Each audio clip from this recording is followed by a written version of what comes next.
Hey everyone, how's it going? Cloud here, and welcome to my guide on Nomad's Requiem quest. Now, for this quest you need the following requirements. You must have completed the King's Ransom quest, you must have completed the Night Waves Camelot Training Room mini quest. There's a link to that in the video description below if you don't know what I mean. And you must have also completed the Soul Wars tutorial. And as for skill requirements, you're going to need level 75 Magic, level 70 Prayer, level 66 Mining, level 65 Hunter, and level 60 Construction. And it's also going to be recommended that you have high level 70 plus combat skills unless you're particularly good at combat, as you're going to have to fight a level 699 Nomad during this quest. That's it for requirements. Now onto the items. So the only items that are actually required is you'll need a magic weapon to cast a fire spell and some air and fire runes for the fire spell itself. You'll also need to be on the standard prayer book, as well as you're going to need a standard form of prayer during this quest. So they're the actual quest items, but the only other items you are going to need is obviously weapon, armour, food, potions, and also a Beast of Burden summon or healing summon is going to be really handy in order to fight against level 699 Nomad. Now it's up to you what combat style you use in it. I would personally recommend going for melee, however if you've obviously got a decent magic or ranged level, go for one of those instead, whatever's more your stronger combat style. But that's it for the requirements and items. Now onto the quest starting point. So we're currently at the Edgefield Lodestone, which can be accessed via the Lodestone network, and to start this quest we need to speak to Zimbafiz, the imp who can be found inside Soul Wars. So we're just heading over to where the Soul Wars portal is now. So he will comment a Nomad has been sneaky at night, coming out of his tent all sparkly, and he suspects Nomad is up to some evil schemes. You want to agree to help, and he'll ask to investigate Nomad's tent, who will interrupt the conversation and then teleport away for some business to attend. Afterwards, inspect Nomad's tent and you'll discover a trapdoor, and you want to climb down to see a cutscene.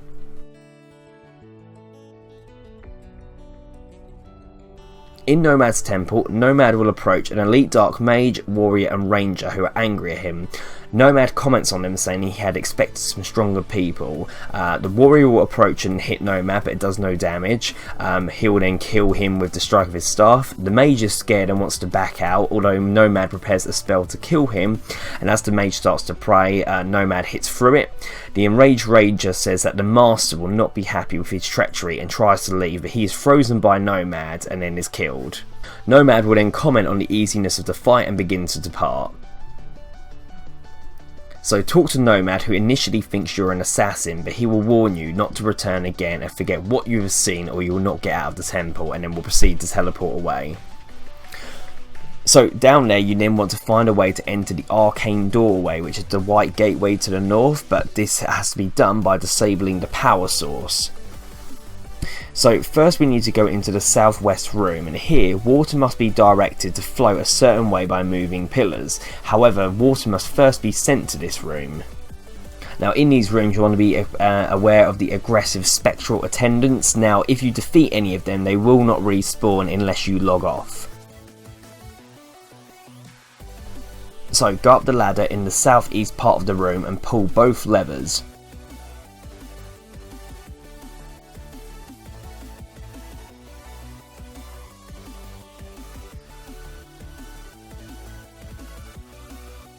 You then want to go up another ladder in the northeast part of the room and push both pillars so they cover the drains.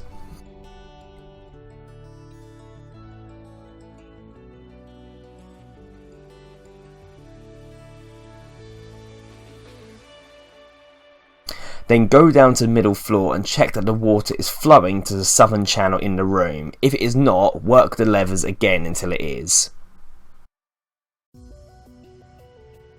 So return to the bottom room to begin the actual puzzle, and the aim of the puzzle is to have all three streams at the northern end activated. There may be other ways to solve the water flow problem, but if you go by this solution you shouldn't have any problems. I will also write this solution in the video description below if you find it hard to keep up with my instructions. So starting with the centre west statue, push that east, then the northwest statue push south, the north centre statue push west, the northeast statue push west. The centre east statue push north, the south east statue push north, the south centre statue push east, the centre statue push south, the north centre statue push south, the north east statue push west, the centre east statue push north, the south east statue push north, the south centre statue push east, the southwest statue push east, the centre west statue push south, the northwest statue push south, the north centre statue push west, the northeast statue push west, the centre east statue push north, and then the southeast statue push north. When you get the "yes, the device looks to be out of order now" message in the chat box, you'll know you have disabled the device. You then want to go back up one floor and mine the rubble next to the eastern channel, then pull the southern lever until it changes the water flow to the east channel, and this will cause a waterfall to form in the southeastern room. So leave the water channel room and then head to the southeastern room, and you want to get several pieces of elemental fuel out of the fuel hopper.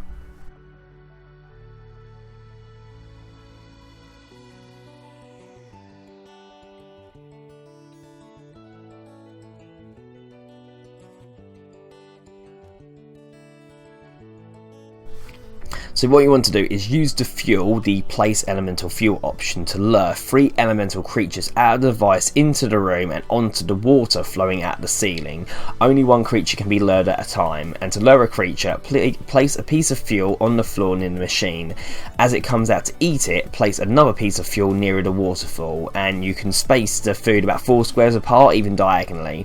Continue luring the creature until you can place a piece of fuel right in the waterfall itself, which will then destroy the creature. Now be aware that the creatures try to move in straight lines to the fuel, so obstacles like walls will cause it to get stuck. But you want to repeat this procedure until all 3 creatures are destroyed.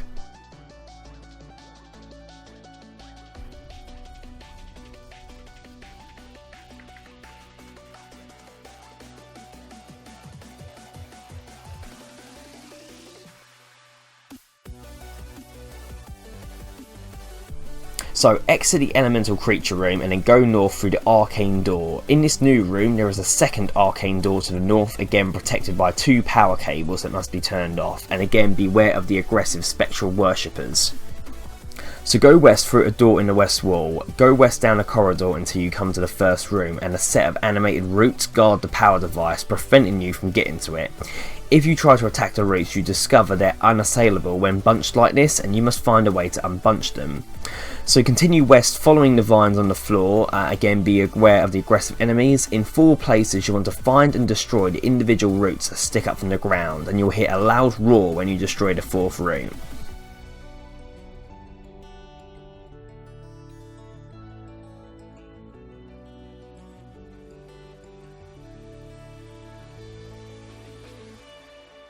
Return to the room with the power device, and there's a level 98 Decaying avatar which will have spawned. Now when fighting the avatar, it will try to heal using roots that grow from the floor during the battle.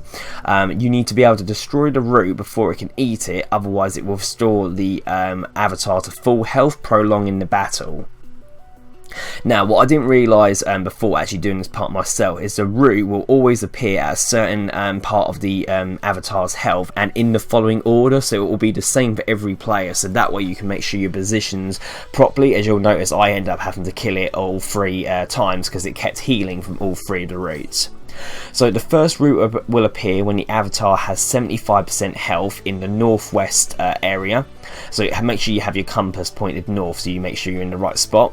Another root will appear when it gets to 50% health in the southeast, and then again at 25% of its health in the northeast of the room. Now don't worry if the avatar does end up getting to roots, because after the 3rd root no more will appear. It will just make the battle longer than necessary. So like I said, try to position yourself in between the area the root will appear and the avatar when fighting him, and this way you have a good chance to melee the root and destroy it before the avatar gets to it. When the avatar is killed, the waving roots will disappear and the power device is automatically damaged.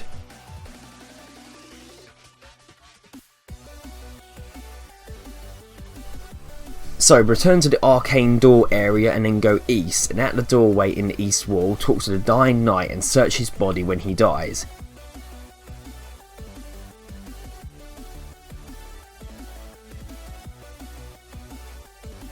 He will explain that he set up some explosives to help you destroy the machine, and you get a clue about being Pious, which means the piety prayer will help you in the next room. So high prayer boosting gear is recommended, but you'll need it on during this time. If not, just make sure you have obviously got full prayer points. So turn on piety and enter the east room. Without the prayer activated, the haze in the room will drain your life points, and also will daze you every couple of seconds, so you won't be able to sort of see what you're doing. Now in the western part of the room contains several aggressive corruption beasts. Protect from melee or deflect melee will help reduce the damage from their attacks. If you start to get low on prayer points, killing a corruption beast will uplift your spirit and fully recharge your prayer points. So you want to collect the 5 stone slabs from the piles of rocks scattered throughout the room and then build a bridge across the central pool. At the point where 2 slabs are already in the pool, jump to the furthest one and then left click place slab on the slabs in your inventory. So when the bridge is built, cross to the eastern part of the room, equip your magic weapon and ignite the explosive barrels to detonate them and destroy the machine, and you must have runes for a fire spell in order to ignite the barrels. So return to the Arcane door area and you can now enter the next Arcane doorway and face Nomad. However, if you're not ready, go and stock up first now, and obviously make sure if you've got a familiar able to be used with like Beast of Burden, make sure he's got all food as well.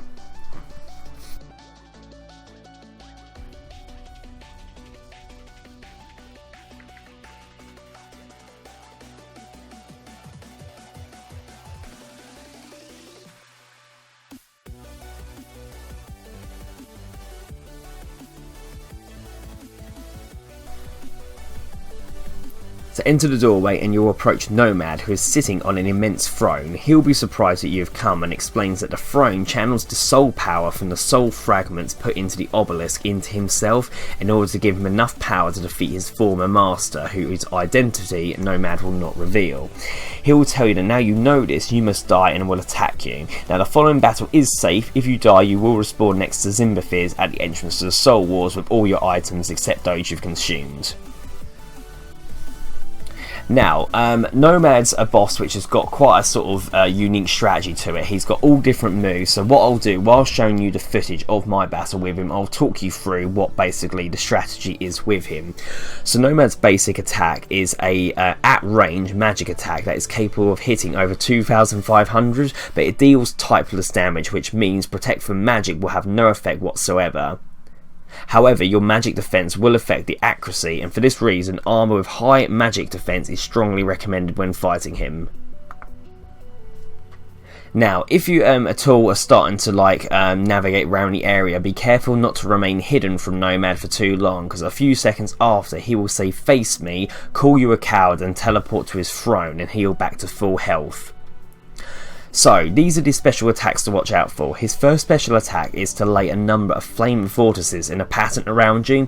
Each vortex occupies one square, and if you step on one of them, it will explode, dealing 4,000 life points of damage. Now, after about a minute, or after Nomad finishes casting Soul Blast, which I'll talk to you about in a moment, they will explode on their own. If you're meleeing Nomad, you should turn off Auto Retaliate. When he deploys the vortices, you do not accidentally step on one. Now, Nomad's second special attack, Soul Blast, is a powerful magic attack that deals 7,500 damage. Before using Soul Blast, Nomad will teleport to the throne and announce, "You cannot hide from my wrath." Now, this is actually a hint of what you need to do. You need to immediately hide behind a pillar in order to dodge the attack, although some players do prefer to simply take the hit and continue to attack Nomad. It all depends on how high your life points is, as it will do 7,500 damage. Now obviously he does tend to do Soul Blast while there are flame vortices around you, so make sure you click through those properly so you don't step on them to get to the pillar in time. Another special attack is Mirror Image, so he'll teleport to the centre of the arena and create 3 copies of himself, each as powerful as the original. The copies will all attack you along with the real Nomad. If you attack a copy, it will disappear. If you attack the real Nomad, all the copies will disappear. Now the actual Nomad will attack you slightly after the 3 copies attack you, which will help you distinguish which one is Nomad and which ones are the clones. So Nomad's final and most powerful attack is Disintegrate. He will teleport you and himself to the centre of the arena and hits you with an ice barrage like attack that won't deal any damages but freezes you in the spot. He will then spend several seconds charging a really powerful attack, which deals an amount of damage equal to your maximum life points minus 1. So if your max life points is 7,600, it will do 7,599 damage. So what you need to do, as you have no option but to do this, is to eat while he's charging his attack, and after a few moments he'll then unleash it and you want to quickly spam click your food in order to heal again. All abilities will have their cooldowns reset until he unleashes this attack. So with the first time you get Nomad to 25% health, he'll heal himself back to half. The second time, however, Nomad will then go berserk and switch to a melee attack style with his staff. Although he will not use any of his other attacks when he goes in berserk mode, his melee attack will hit very rapidly and can deal 500 plus damage, but Protect from Melee does appear to have some effect against this. So there's no real strategy with this, it's just knowing what his special attacks are and to be wary of them and know what they are and what to do when he's about to do it. As long as you're being mindful of that and just keep attacking him when you can and healing when you can, you shouldn't have much difficulty against him. Obviously the better or higher life points you are, the more sort of less risk there is, because obviously Soul Blast having 7,500 damage, if you're not over that amount of life points, it means you could face instant death whenever he does use that attack.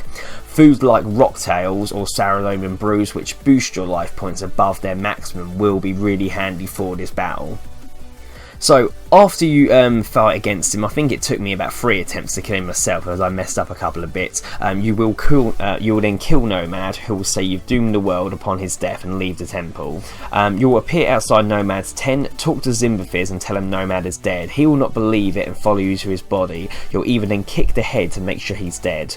Zimbafiz is content, puts on a new outfit and the two of you leave. However, as you walk out, Nomad will stand up and teleport away.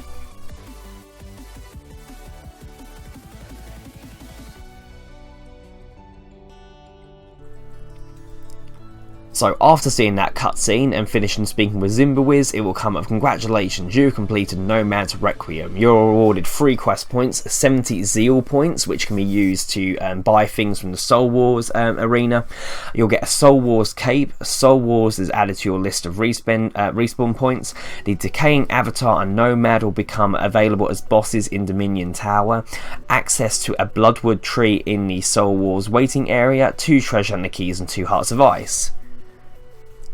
So there we are, quest complete. Now I remember quite a few years ago when this quest first came out, this quest was considered to have the hardest quest boss ever, and actually a lot of players kicked off because they couldn't defeat Nomad because he was too difficult, because this was the sort of first boss who actually had kind of special attacks and an actual strategy to go with. But obviously since the evolution of combat and all the other sort of quests that have been released, he's not deemed as difficult now. It's just knowing what his special attacks are and the strategy to go about it. Overall, the reward is pretty good. The Soul Wars cape is quite a good cape, however it is kind of overshown by other capes as well. So even though it does give you a prayer boost of 5 and has armour of 18, there are other capes that are easier to obtain with better stats than that. But obviously this cape is kind of to show off that you've actually defeated Nomad as the only way to obtain it, and you get the choice of either a red one or a blue one.